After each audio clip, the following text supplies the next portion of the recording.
गए। पहला व्रत जिसमें आप कुछ मत खाओ,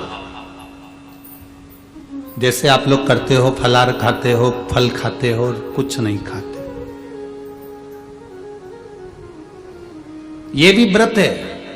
सोमवार, मंगलवार, गुरुवार पशुपति व्रत, चतुर्थी का व्रत, पंचमी का व्रत, छठ का व्रत, सप्तमी का व्रत, तीज का व्रत, अष्टमी का व्रत, नवमी का व्रत, एकादशी का व्रत, द्वादशी का व्रत, प्रदोष का व्रत, त्रयोदशी का व्रत, शिवरात्रि का व्रत। ये सारे व्रत है जिसमें तुम खाते नहीं हो, भोजन नहीं करते, या फलाहार करते हो, या एक समय खाते हो। ये व्रत है। 3 व्रत मूल हैं, उसमें एक व्रत है जिसमें तुम भोजन नहीं करते। दूसरा व्रत,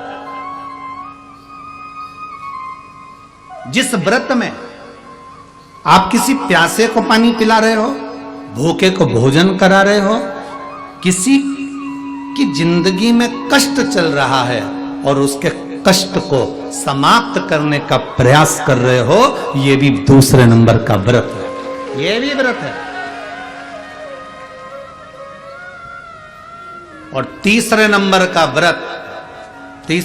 का व्रत है किसी के चेहरे पर आपके कारण स्माइल आ जाए, प्रसन्नता आ जाए। आपके कारण किसी के चेहरे पर प्रसन्नता दिखे तो समझ लो ये भी व्रत है। जरूरी नहीं कि भूखे रहोगे तो व्रत कहलाएगा, जरूरी नहीं कि कुछ नहीं खाओगे तो व्रत कहलाएगा।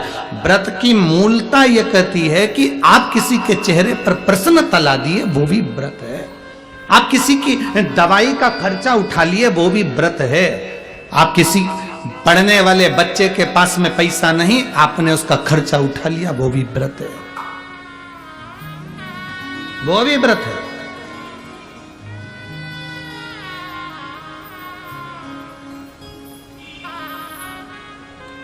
आप लोग जो विठले सेवा समिति को जो दान देते हो ना, कभी एक बार मौका लगे आपका तो सीहोर आकर, एक रजिस्टर हमारे सीहोर में रखा रहता है कार्यालय पर, उसको देखना।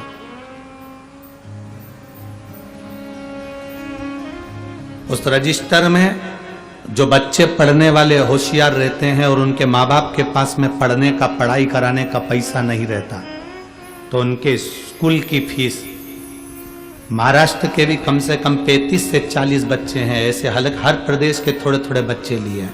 महाराष्ट्र के भी 35 से 40 बच्चे हैं जिनकी फीस विठले सेवा समिति आप जो दान करते हो उससे जमा करती है। जो बच्चे पढ़ने में होशियार हैं, पैसा नहीं उनके पास में,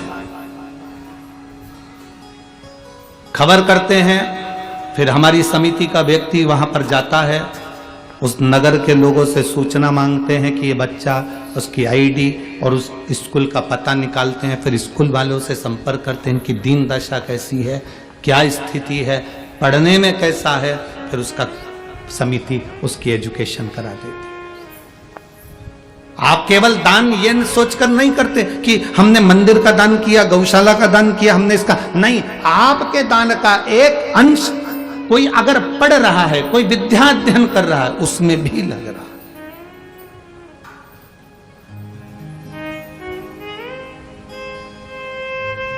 है। इसीलिए हम आप लोगों को बार बार कहते हैं कि आपने अगर 1 रुपया भी विठले सेवा समिति को दिया है, 3 दान करो तो 25 बार जाकर देखो। 3 दान कौन से? पहले नंबर पर कन्यादान। कन्यादान करा है तो बेटी के घर पर जाकर देखना कि तुम्हारी बेटी सुखी है कि नहीं, कहीं बेटी को दुख तो नहीं है। दूसरे नंबर पर गौदान।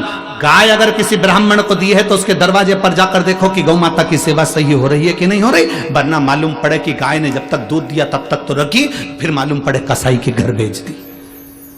3 दान हमेशा जाकर देखना चाहिए। पहले नंबर पर बेटी का कन्यादान करो तो कन्यादान करी हुई बेटी को जरूर जाकर देखो कि बेटी को दुख तो नहीं है। दूसरे नंबर पर गौदान।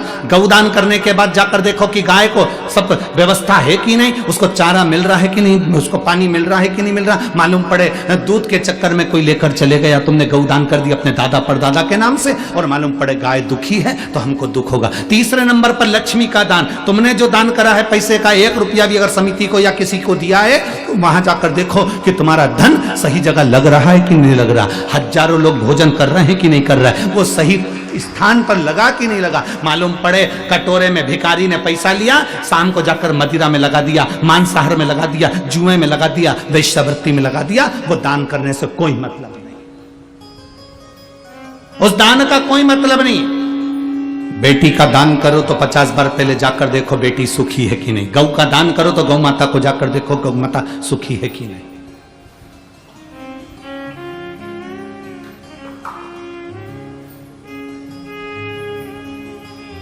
करो।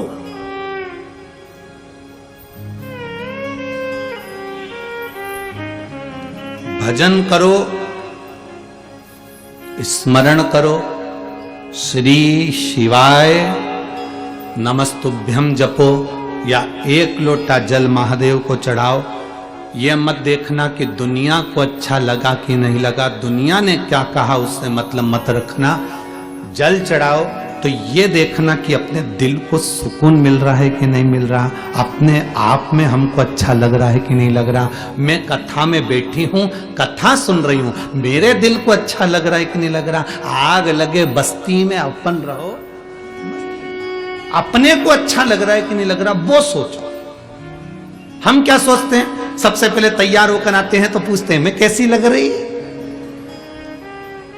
और कहीं का कह दे ऐसी लग रही जैसे हरी घास में भैंस चल रही, तो कितना बुरा लगेगा। हमें नहीं पूछना कि हम कैसे लग रहे हैं, अपने को अच्छा लग रहा है ना। मैंने जो वस्त्र पहना मुझे अच्छा लग रहा है ना, मैंने जो धारण करा मुझे अच्छा लग रहा है ना। दुनिया की आदत होती है, जीन्स पहनोगे कोई नहीं टोकेगा, फटी हुई जीन्स पहनोगे, अरे बोलते जाओ जम के, कोई नहीं ठोकेगा, क्योंकि उनको मालूम है फैशन है। टी शर्ट पहनोगे कोई नहीं टोकेगा, वो क्या बोलते हैं इतना कट वाला आधा बरमुंडा चड्डा पहनोगे कोई नहीं टोकेगा।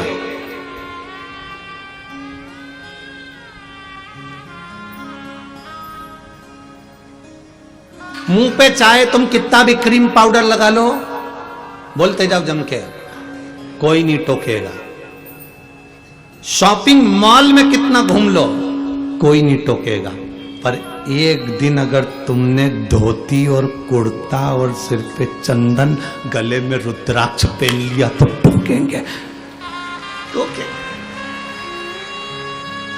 एक दिन तुमने अगर धोती कुर्ता पहना, सिर पे चंदन लगाया, गले में रुद्राक्ष की माला, तुलसी की माला, कंठी पहनी, तो लोग टोकना चालू कर देंगे, भगत जी, बाबा जी, महाराज जी।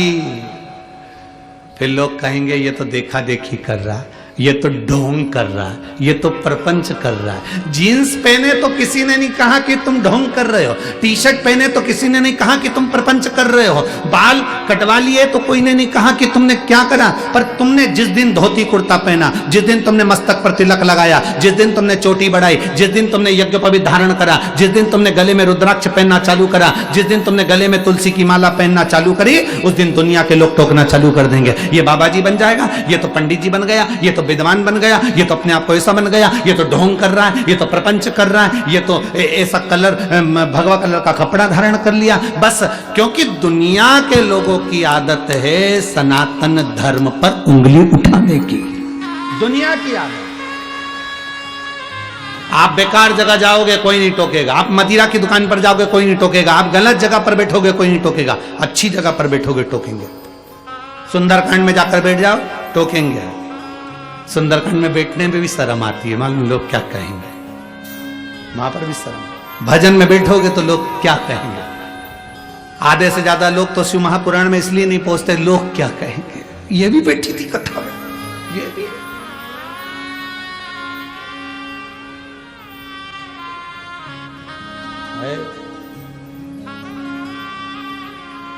अरे भजन करो भरी जवानी में, बुढ़ापा किसने देखा है। उसका स्मरण आपकी चित्त वृत्ति में रहना चाहिए, उसका स्मरण आपके मन में रहना चाहिए। श्री शिवाय नमस्तुभ्यम। आज की वीडियो में गुरुदेव ने व्रत के बारे में बताया है। सो आज की वीडियो आपको कैसी लगी कमेंट में ज़रूर बताएं।